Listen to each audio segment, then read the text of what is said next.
don't. You're not selling anything. But Ben's not done, and I'm going to tell you why.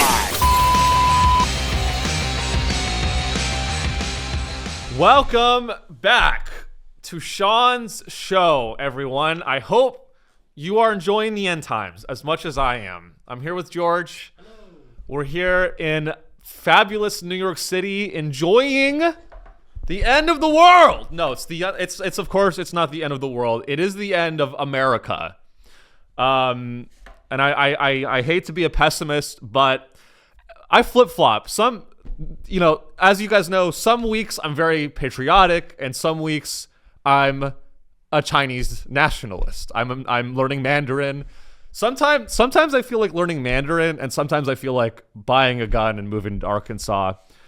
But this week, I'd like to learn Mandarin, because what's going on in our country, if you don't live under a rock, the craziest thing happened this week, and it's really hard to imagine that something like this could happen in a country like the United States of America that prides itself on civil rights.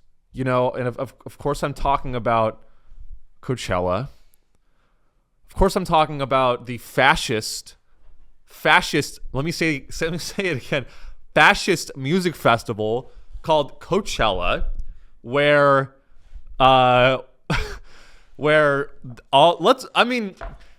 it's a tragedy. It's a tragedy that Coachella is I looked up there's a lot of news this week.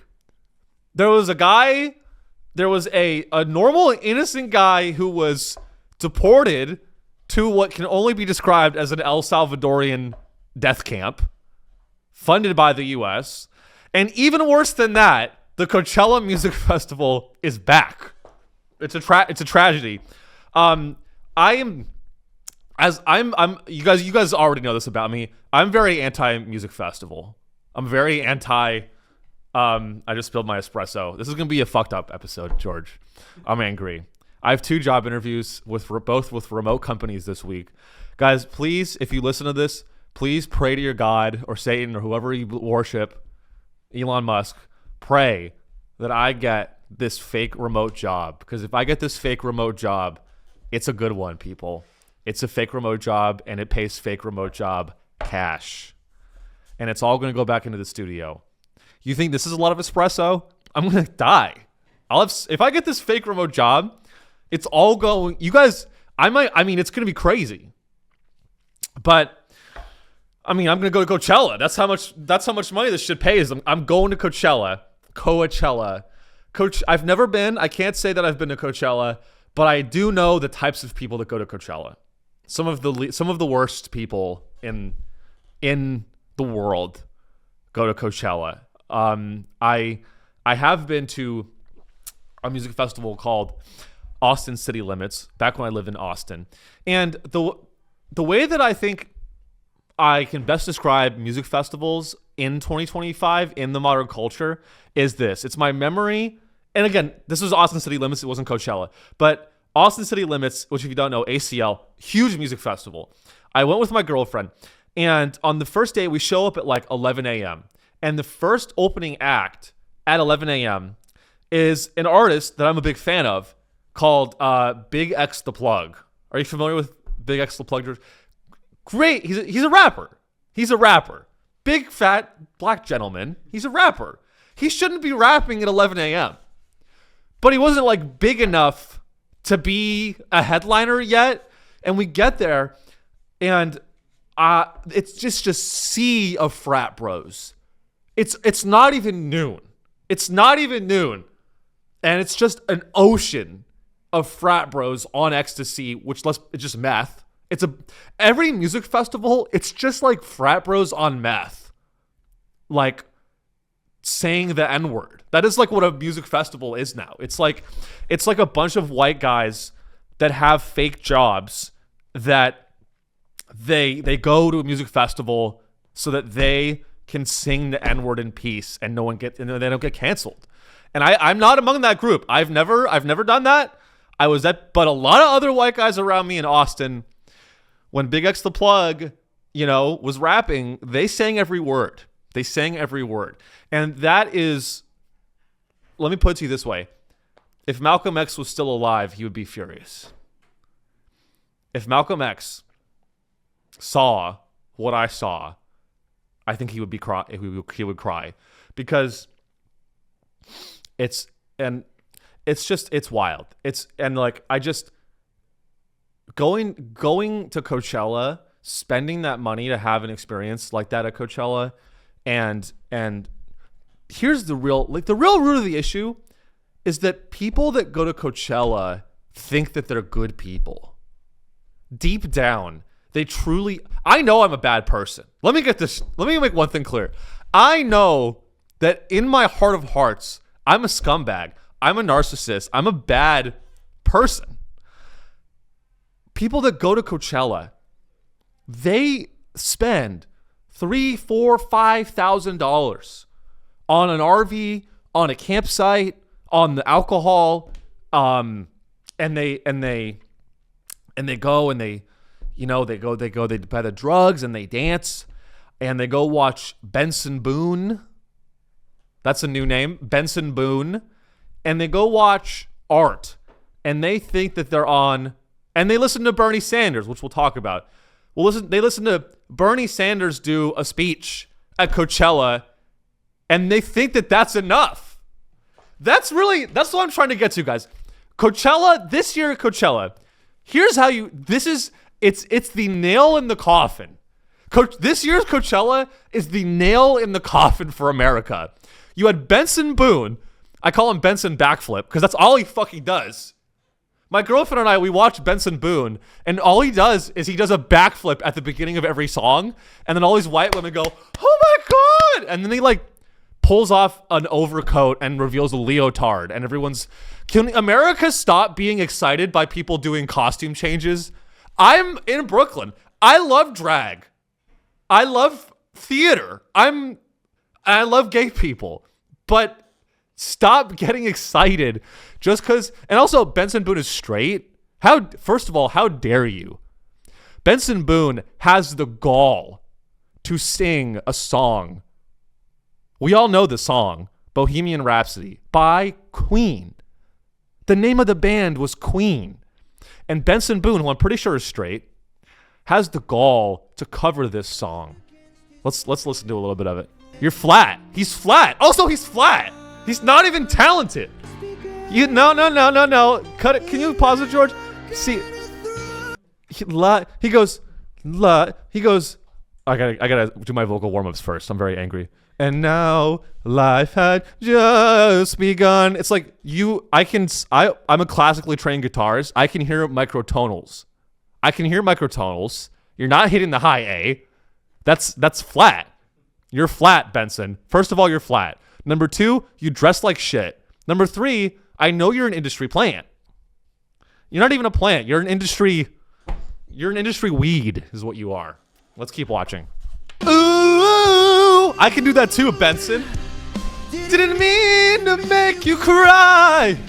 If I'm not back again this time tomorrow. All right, he's kind of good. And he does. If you're just listening, shut up. Oh my God. So he does. He's on a piano. If you're just listening, he takes off a coat, and all of these white women whose dads voted for Trump, they go, woo! All of these white women whose dads work at Raytheon, they scream. They scream because Benson Boone took off a jacket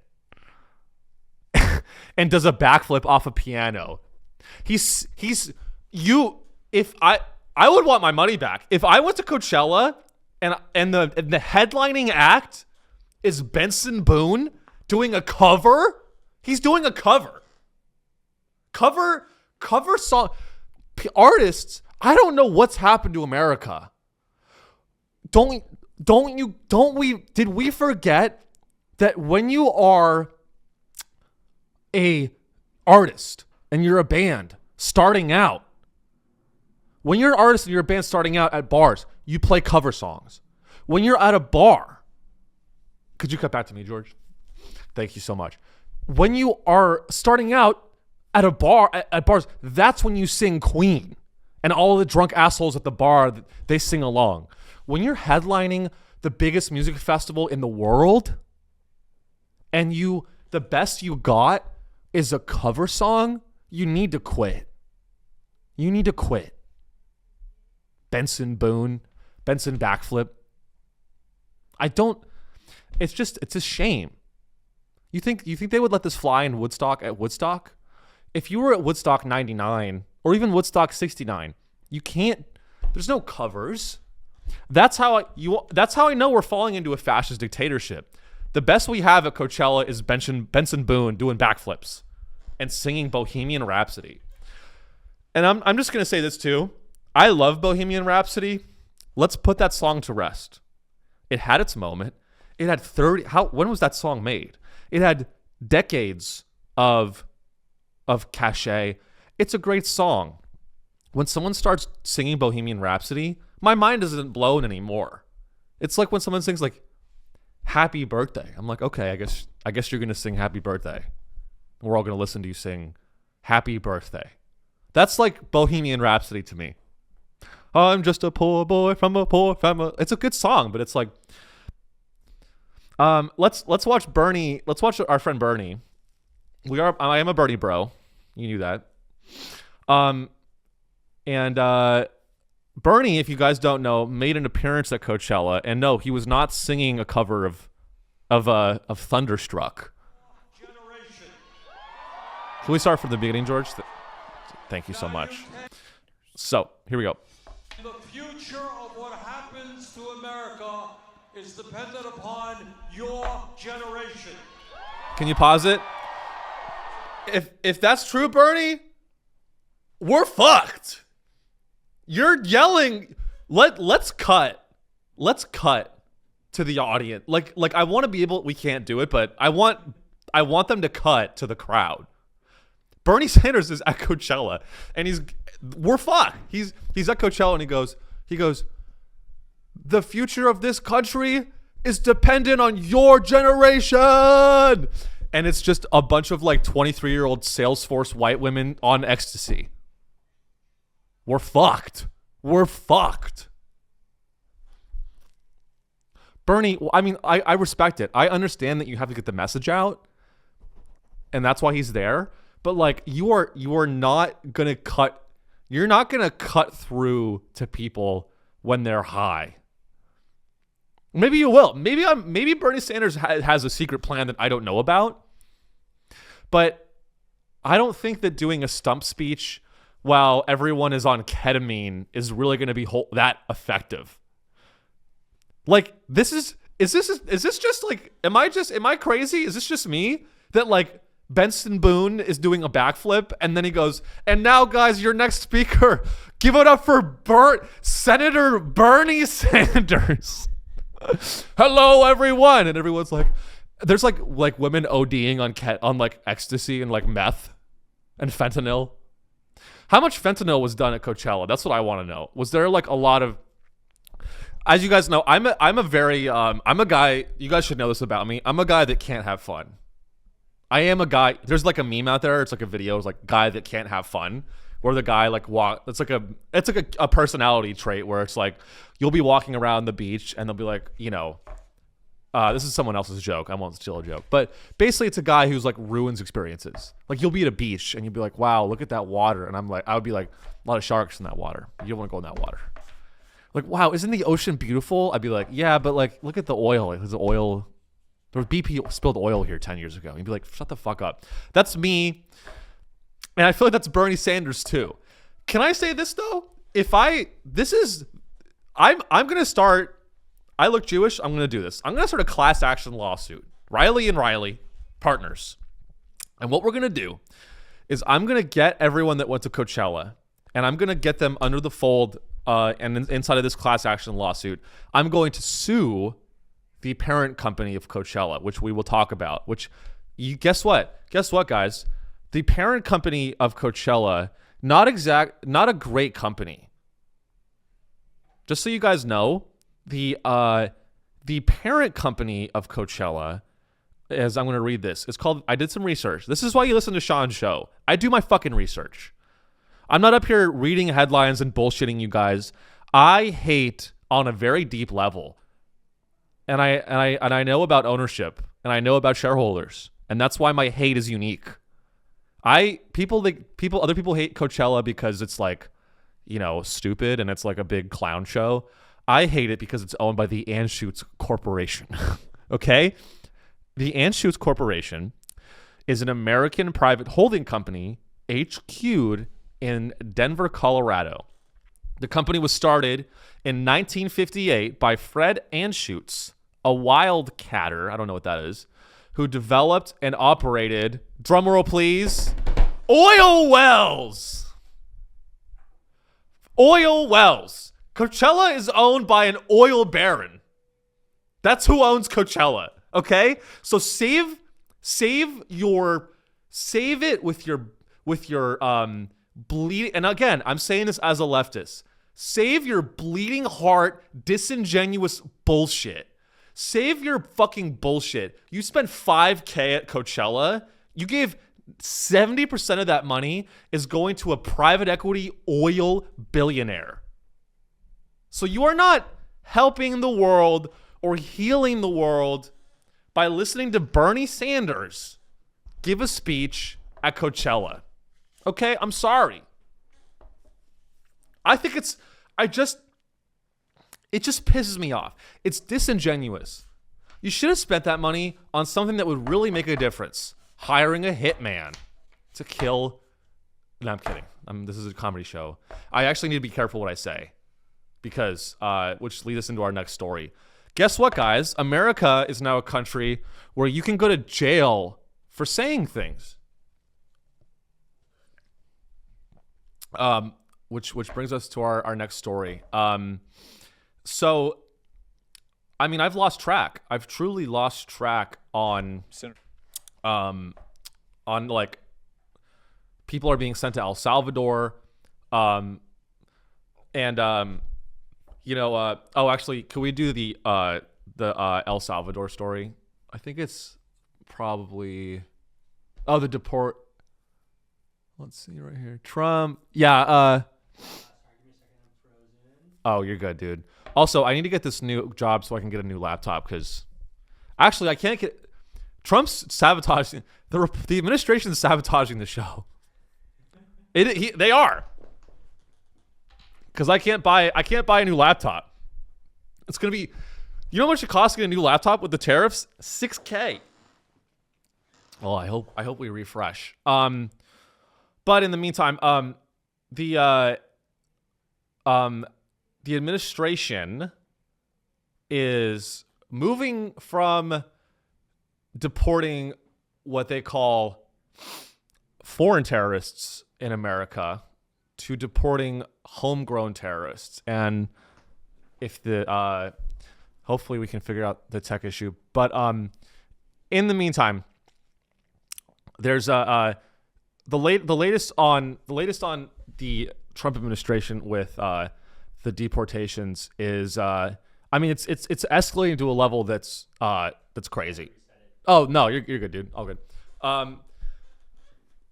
It's crazy, and there's a video where Trump is basically on a hot mic with a gentleman, the El Salvadorian president, whose name I forget. But he's basically talking to him, and he's like, "You're gonna need to build 5 more of those prisons." And I thought we lived in a country where if I'm a citizen and I commit a crime in America, shouldn't I go to prison in America? That's just me. Why, if I commit a crime in America, you're gonna? I thought that's what really confuses me. Is like Trump's whole thing is he wants to bring manufacturing. Oh shit, I gotta enter this password. Okay, we're gonna cut. I'll be right back. And we're back. Sorry about that. My laptop is dying. That was a Trumpism. The laptop is dying. But this next story, so let's I believe there's a time code on that, George, that I'd like to jump to. A couple there. So basically in a nutshell, sorry, I've had a lot of caffeine today, guys. In a nutshell, the administration is now looking to deport people to El Salvadorian prisons for thought crimes. And that's almost worse than being... Before we start the video, I do want to say this, George. The only thing worse than being deported to an El Salvadorian prison is having to watch Benson Boone at Coachella. Okay, let's watch. Let's see. So this video is Trump on a hot mic, I guess, or a hidden camera. It could be AI. By the way, the video could be fake. I'm not saying it could be fake, but let's watch. Listen to how that went down. Criminals next. Yeah. I said, homegrowns are next. The homegrowns. You got to build about 5 more places. Yeah, that's big. All right? It's not big enough. No, yeah. Come on. And it wasn't only in this hot You can mic pause it. moment. Okay. So that should scare everyone. It should scare everyone that Trump says you need to build 5 more prisons in El Salvador because we're going to be sending you a lot more people. I mean, they're being sent without due process. It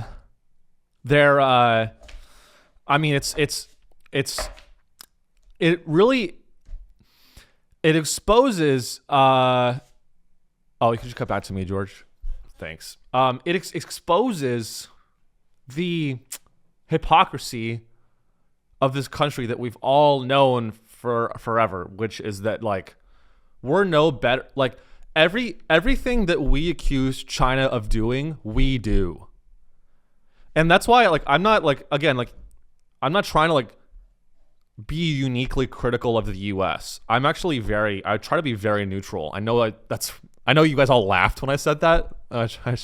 I'm not neutral, but, like, I'm also not, like, overly harsh on America, but, like, people need to shut the fuck up and stop pretending that we are, like, this noble country that is, like, trying to fight communism and fight, like, this way of being that is so oppressive and evil, when we do all the same shit. We're deporting people for thought crimes and what they say. We're doing that now. We're not giving them due process. All these things about, like, oh, we have rights. We don't have rights. We don't have rights. We have privileges that are going away fast. And it's just always been the same. It's the same shit. There's a as an example, this is our another story. Facebook, there was a whistleblower who was talking about Facebook, and Facebook, Meta, my favorite guy, Marky Zuck, worked with China to create a environment in Taiwan and Hong Kong where you are censored, and we'll if we could cue up this whistleblower talking about it. We have a couple timestamps for that video. But before we jump into it, basically I finally found out why none of my content is doing well online. Is because Meta, I have to really address this because this is really important to the show. Meta has designed tools to censor content if it gets over a certain number of views. Now, this is only true in Hong Kong and Taiwan, but some of my biggest markets for the show are in Hong Kong and Taiwan. It's mostly expats. So now I'm realizing that the reason my show isn't bigger is because of these censorship tools that Meta designed to limit my reach. I'm being shadow banned in Taiwan. That's why I'm not bigger. There's nothing to do with my talent or my business acumen. I'm actually could be huge in Hong Kong. But Meta has created an environment where I can't reach people in Hong Kong. And this is an American company. And American companies doing this. Mark Zuckerberg and Meta are working with China to censor podcasters like me. And we should all be so then when the Trump administration and all these, even Mark Zuckerberg is like going bro now. Mark Zuckerberg is like hanging out with Joe Rogan and doing jujitsu. But at the same time, he's learning Mandarin. Every one of these guys, they're full of shit. All they want is money and power and bitches. And I don't blame, no, I'm kidding. They don't have any principles. I understand the allure and I don't. I honestly, whenever guys talk about like this lifestyle where they just have sex with all these different women and they have all this power and money, I'm like, that is an empty life. And I truly think that the reason that like guys like Elon, guys like Mark Zuckerberg, they're trying to fill a hole inside of themselves and they can't do it. And that is why the world is a bad place. That is why I'm being shadow banned in Hong Kong. That is why my clips are not doing well in the Taiwanese market, because Mark Zuckerberg is hanging out with the Chinese government. But I guess my overall point is America and China, I think America and China are very similar. We both like to colonize. We're both committing genocides. So what do you want? It actually is kind of this is kind of fucked up, but it's almost reassuring that America and China are equally evil, because if China takes over America, then like stuff's not going to change that much. We've like, if anything, it could get better. We could be maybe we get, maybe we all get better at math. Okay. Let's watch this video of a whistleblower who is not suicidal talk about Facebook. Learned Mandarin. He traveled to China more than any other country. He had weekly Mandarin sessions with employees. This was Mark Zuckerberg. It's hard to overstate how different this project was to any other project I experienced in my many years at the company. So there would be no credibility to his denying that he knew about the risks, he knew about the concerns raised by his engineers and his China team, and he was intimately involved in not only the planning and the engineering, but also in taking those risks. Senator, he was traveling to Beijing. In the document submitted to so what? the subcommittee, Facebook appears to have been willing to provide the data of users in Hong Kong to the Chinese government at a time when pro-democracy protesters were opposing Beijing's crackdown. Okay, can you pause it? Pro-democracy protests in Hong Kong. Fucking save it. So are we going to defend democracy in Hong Kong before we defend democracy in New York City? You know what doesn't sound very pro-democracy? Deporting an El Salvadorian permanent resident on accident and then not bringing him back because it's what? He's probably dead. In the CECOT, which if you don't know stands for, I think it's Spanish, but it stands for something of terrorismo. I'm butchering it. It's the Center for the Confinement of Terrorists, I believe is the name. Now, we're prosecuting Meta, and we're trying to indict Meta and Mark Zuckerberg for censoring Hong Kong protests against the imperial Chinese government. At the same time, our government is deporting people to what will very likely, if not already, will become a death camp. And we're going to pretend that we're better. We're not better. We're not better. We are not more moral than the Chinese government. I could make this podcast in China. I could make this I'd rather be in North Korea. Be cheaper. The production costs would be way cheaper.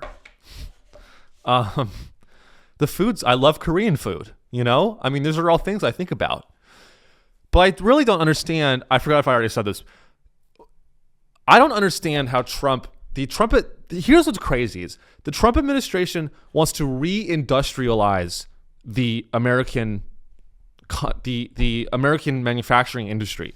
Trump has ramped up a tariff and a trade war so that all of these companies bring manufacturing back to the US. But at the same time, he wants to deport and outsource prisoners.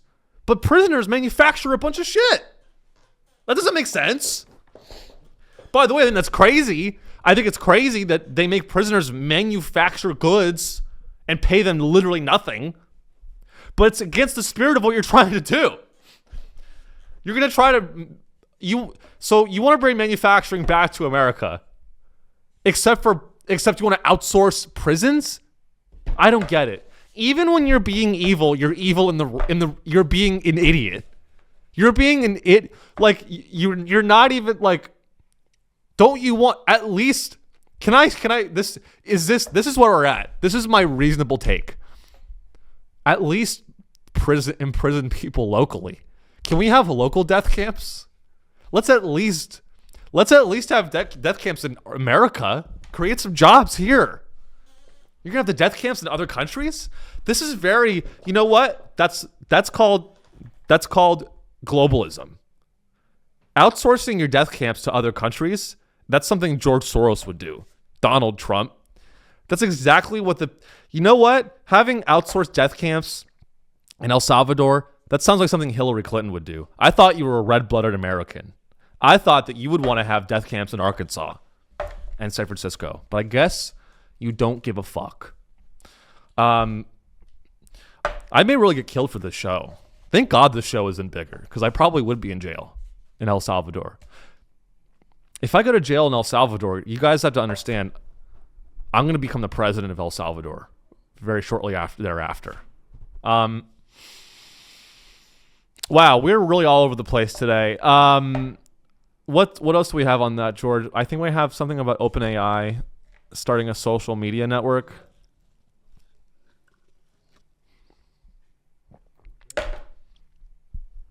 So if you guys don't know, I believe this story was broken. This news story broke today. Great news. Hey everyone, I have great news. I know there's been a lot of bad news lately. I have great news for you. This'll cheer you up.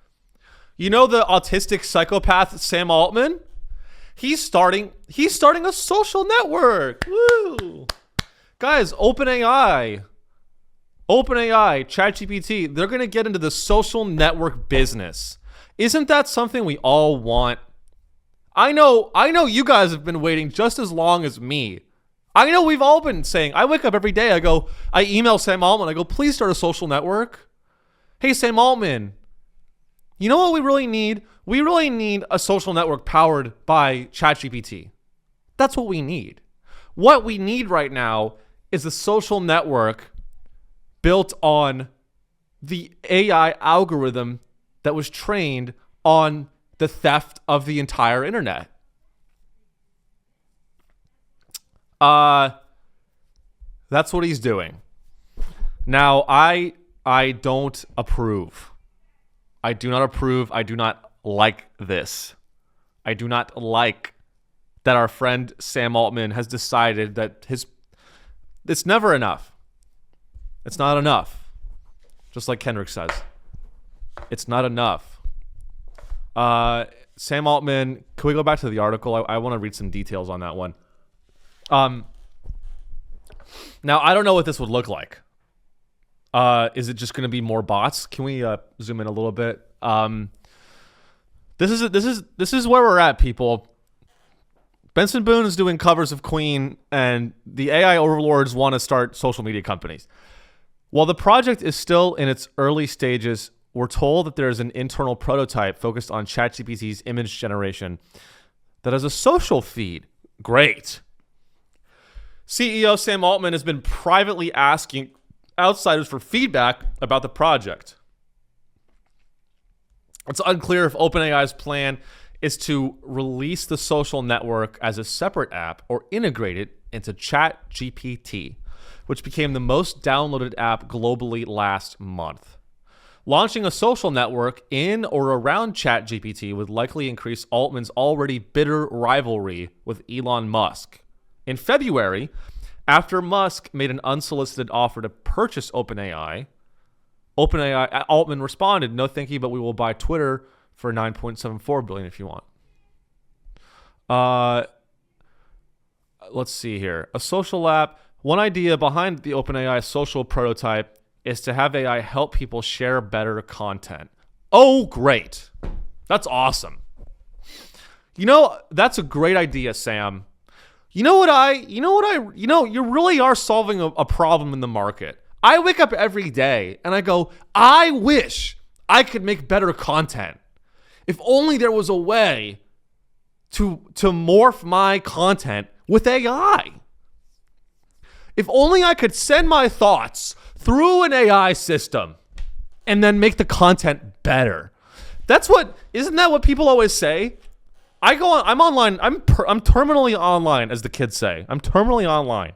And what I hear from people is they go, we want more content generated by AI. That's what they say. They go, we want more AI slop. They see Benson Boone doing a cover of Bohemian Rhapsody, and they go, this isn't diluted enough. This isn't diluted enough. It needs to be an AI of Benson Boone doing an AI cover of Bohemian Rhapsody with an AI generated voice. Benson Boone is AI. I'm convinced that Benson Boone is artificial intelligence. It's true. It's Benson Boone is I don't know. I feel like Benson Boone could be like a fascist.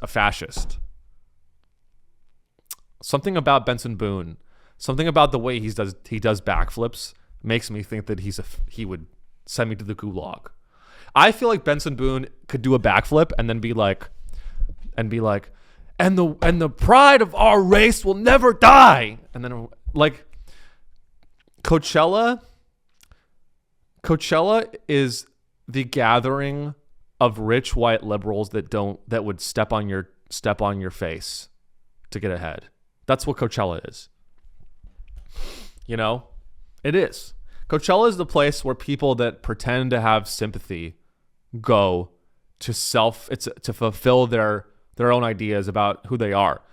Going to Coachella, it's how on earth could you go to Coachella at a time like this? They just deported a guy to El Salvador that did nothing wrong. That's where our country's at. And you want to go watch Benson Boone do backflips? Let me get this straight. The current administration is deporting people without due process to CECOT, which sounds like a Disney-owned resort. It is not. I thought it was a Disney property. The first time I heard about CECOT in El Salvador, I thought it was like owned by Universal Studios. I thought Mickey Mouse would be there. He's not there, folks. It's a prison. CECOT, I looked it up on Google Maps, and the scariest part about it is that there's no nice hotels nearby. You would think that there maybe would be a hotel nearby. It's just a death camp.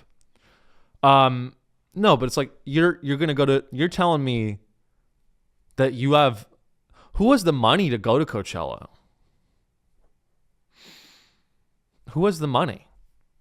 And we're back again. Yeah, sorry guys, this episode has been all over the place. Thanks to my job. Got a call from my wonderful boss who wanted to talk. And I wish I was at the point where I could decline his call, but you sons of bitches won't sign up for the Patreon. So I have to take a call with a man who is spreading evil to the world, and I need to facilitate evil on his behalf. So, speaking of evil, let's talk about Harvard, my favorite college that I was rejected from. And this story could not, I usually don't side with Trump, but in this case, I'm overjoyed to announce Harvard has been frozen. $2.3 billion of funding to Harvard has been frozen. And this is wonderful news to everyone who hates Ivy League elitism. And it's also wonderful news for fascists, which is unfortunate because I hate Ivy League elitism and I also hate fascism. So I'm very torn here. But the headline is Harvard rejects Trump demands, gets hit by $2.3 billion funding freeze. Now, for those of you that don't know, I actually had to look this up. Harvard, we all know Harvard's a private university, but what does that mean? Is it a for-profit university like Phoenix Online University, which is a much better college? No. Harvard is not a private corporation. It's private in the sense that it's a nonprofit, but it's funded by the donors, by an endowment, predominantly. Now, it also does get federal dollars, and so this is the money that's being clawed back by the Trump administration because Harvard has decided that it wants to allow people to criticize Israel on campus. I assume. I think that's what the story. I didn't even read the headline on this one, to be honest. Can we zoom in? I presume it's that Harvard is trying to protect people that are criticizing Israel. Let's take a look.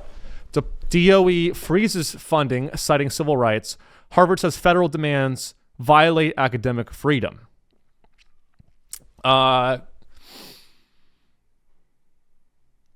Harvard has rejected demands that the Trump administration ceding control of the school to a conservative government that portrays universities as dangerously leftist. Let's keep going down here. Here we go. Okay. The funding freeze comes after the Trump administration said last month it was reviewing $9 billion in federal contracts and grants to Harvard as part of a crackdown on what it says is anti-Semitism that has erupted on college campuses during pro-Palestinian protests in the last 18 months. So basically, Harvard, Columbia, which was the heart of all of the pro-Palestine protests last year, are now being punished for what the Trump administration says is enabling and in their eyes, facilitating anti-Semitic rallies. Now, I am surprised by this because I don't think anyone is more anti-Semitic than Trump. In a weird way, they're both simultaneously pro-Israel and viciously anti-Semitic. It's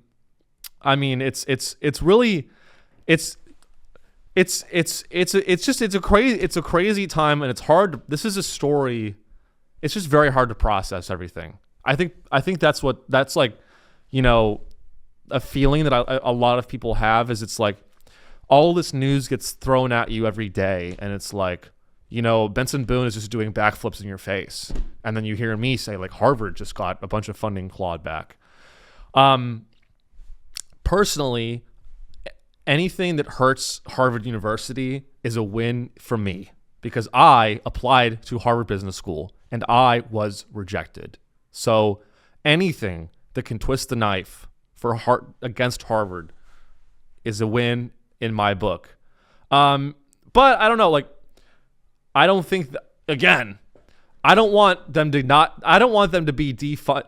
Let me make it very clear. I want to make it very clear just in case you're confused on what I'm trying to say here. I don't want Harvard to be defunded for allowing people to protest against Israel. I want Harvard to be defunded because they didn't let me into the college. You understand? That's the distinction I'm trying to make, is that I wanted to be a Harvard graduate. It's the only thing I've ever wanted. Now you really understand what's behind all my anger, is I wanted to go to Harvard. I wanted to tell people that I went to Harvard. And I wanted to see the look in their eyes of insecurity. But now I am that man. I'm the man that, I'm not a Harvard man. My whole childhood, I wanted to be a Harvard man. And when I got that rejection letter from Harvard Business School online, it destroyed me.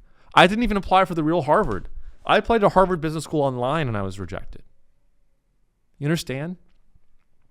They didn't even want me on their online program. So I don't know. I will say this. You can't have it both ways. You can't have it both ways. If you're going to take taxpayer dollars from the federal government, yes, everyone has civil rights and they're important. But if you're going to take federal tax dollars, you have to do what the government says. Now, I'm totally fine. Also, it's like Harvard was clawed back, what, $2 billion. You know how big the Harvard endowment is? 53 billion. What's the number? I put it on there, George. The Harvard endowment is like 50. I don't see it. Oh, you're right. 53 billion. The Harvard endowment is $53 billion. That's how much money they've got in the bank. And they're bitching about the government not giving them $2 billion for what? Shut the fuck up. You guys are so rich. Also, Harvard has done more damage to the world than it has helped the world. Do you think a place like Harvard that pumps out Harvard MBAs that go into hedge funds and private equity, do you think that they are doing good things for the world? Let's not pretend that Harvard is this beacon of a beacon of hope for the average man. You want to know how evil Harvard is? I wanted to go there, and I'm a bad guy. You guys all better be fucking grateful that I didn't make it into Harvard. If they let me into Harvard, I'd be the fucking Secretary of Defense. I would be J.D. Vance. So you guys better be grateful, because God help us all if I get power. Okay? So that's what I'm trying to say is like let's not just get distracted. Let's not get Harvard. Let's not feel if we're gonna feel sorry for anyone, let's feel sorry for the kids that are being bombed. Can we do that? Can we not forget that? Can we not shed a tear for the Ivy League fuckboys that don't get grants anymore for their research into like eugenics? That was a stretch, but like, you know, Harvard, like they're like, you know, Harvard is gonna be fine. This article is coming out and everyone's like, oh my God, Trump is at war with the universities. Trump went to an Ivy League. These are all the same. They're all, and I quote this all the time. It's a big club and you ain't in it. The great George Carlin once said that. It's a big club and you ain't in it. Harvard is going to be fine. Everyone who goes to Harvard, they're going to be fine. Okay? If anything, it could be good. And that's what I was trying to say is Harvard cannot have it both ways. If Harvard wants to be an institution where they are allowing protesting and free thought, which I totally 1,000,000% agree with, just stop taking money from the government. If you're going to get government funding, I think it's kind of reasonable that you have to do what the government says. Now, obviously, it throws a wrench in the whole operation when the government is fascist, because then the universities are fascist. Now, I'm ahead of my time. I was calling Harvard fascist a long time ago. No, in this case, they're actually fighting the fascism. In this case, it's just weird because I'm reading this and I'm like, okay, Harvard is standing up to Trump because Trump is saying you better not allow you know, you better not allow pro-Palestine protests or else we're going to claw back the funding. And Harvard's basically saying, do what you want. We're going to allow the protests. That is cool, but let's not allow Harvard to be punk rock. They are bad. It's an institution that creates lawyers and MBA graduates like my boss who called me and is ruining the world. They're ruining everything. So that's that's probably about an hour, right, George? Hour 10. Okay, minus all the. So guys, I'm sorry. I apologize once more for the technical difficulties. You have to understand that the tariffs are affecting everyone. The tariffs are affecting everyone, and I've said it many times. So have some sympathy because I'm putting out the show, and I was affected by a 104% tariff last week. The Trump administration tariffed my podcast. I've been tariffed. So that's why we had some technical difficulties. So in conclusion, I hope we can see some hotel developments at CECOT. That's what I want. I want to go visit CECOT. How about the lofts at CECOT? Can we see some the resorts at CECOT? How about the sea resort, the CECOT? No, it's very scary. It's very scary what's happening in America, and you know, I'm gonna keep speaking my mind, and you know, a week from now, maybe I have to do the show at CECOT. I think CECOT has a podcast studio in El Salvador. I really hope. I mean, maybe, you know, I could probably put out the podcast from there. Honestly, I kind of want to go to maybe El Salvador isn't that bad of a place. Maybe it's maybe this whole thing's overblown. I'm going to learn Mandarin. I'm going to I don't know. I've had so much coffee today, and honestly, the news has been a lot. It's been a lot. Okay. Here's my last take. I've been trying to end on something funny. The only person who should be sent to an El Salvadorian death camp is Benson Boone. Subscribe to the Patreon. We're going to continue the episode, and we're going to talk about Elon, and we're going to talk about what's going on with Doge, and we're going to talk about I'm going to get a little crazier on there on the Patreon. I'm going to maybe even threaten some people with violence. No, I'm not. Patreon, like the show on YouTube, subscribe to the show on Spotify. You guys know what to do. And I may get a new job soon, and we may upgrade this shit. So tell your friends about the show. We're going to keep pumping shit out, and the Sean Show empire will reign for 1,000 years. Goodbye.